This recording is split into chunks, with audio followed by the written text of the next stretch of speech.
The Book of Ruth, Chapter 1, from the New King James Version. Elimelech's family goes to Moab.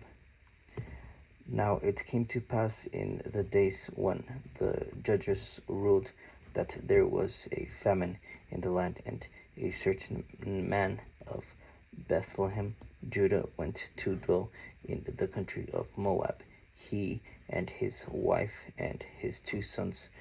The name of the man was Elimelech, the name of his wife was Naomi, and the names of his 2 sons were Mahlon and Chilion, Ephrathites of Bethlehem, Judah.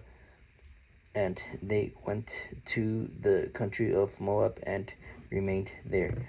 Then Elimelech, Naomi's husband, died, and she was left and her 2 sons.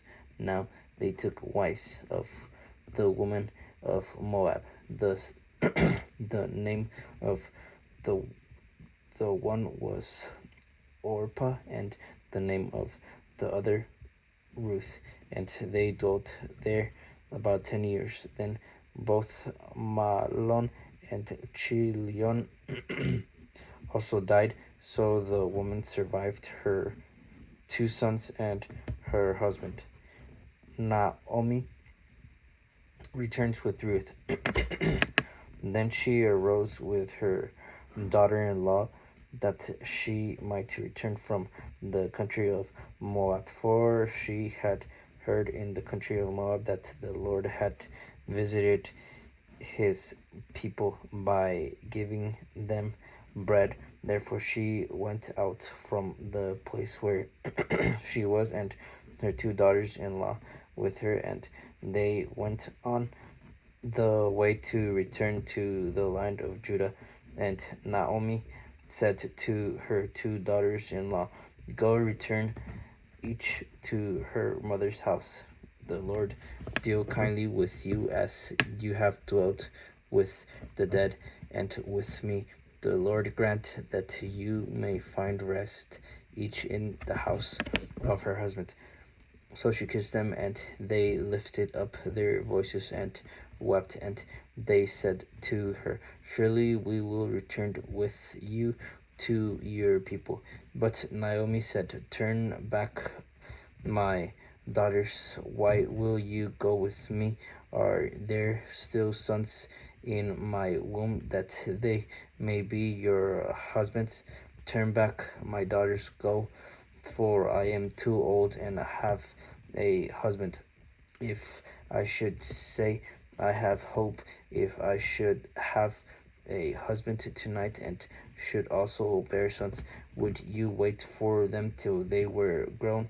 Would you restrain yourselves from having husbands? No, my daughters, for it grieves me very much for your sakes that the hand of the Lord has gone out against me." Then they lifted up their voices and wept again, and Orpah kissed her mother-in-law, but Ruth clung to her, and she said, "Look, your sister-in-law has gone back to her people and to her gods.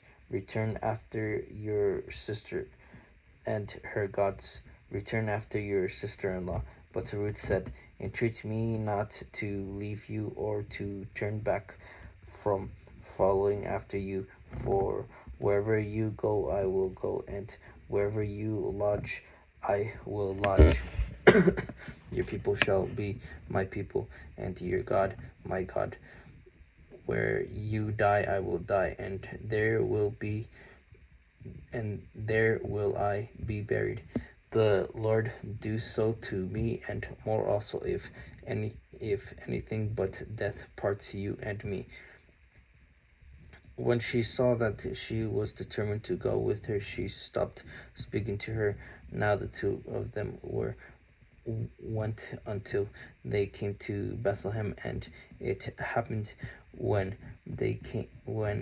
they had come to Bethlehem that all the city was excited because of them. And the woman said, is this Naomi? But she said to them, do not call me Naomi, call me Mara, for the Almighty has dwelt very bitterly with me.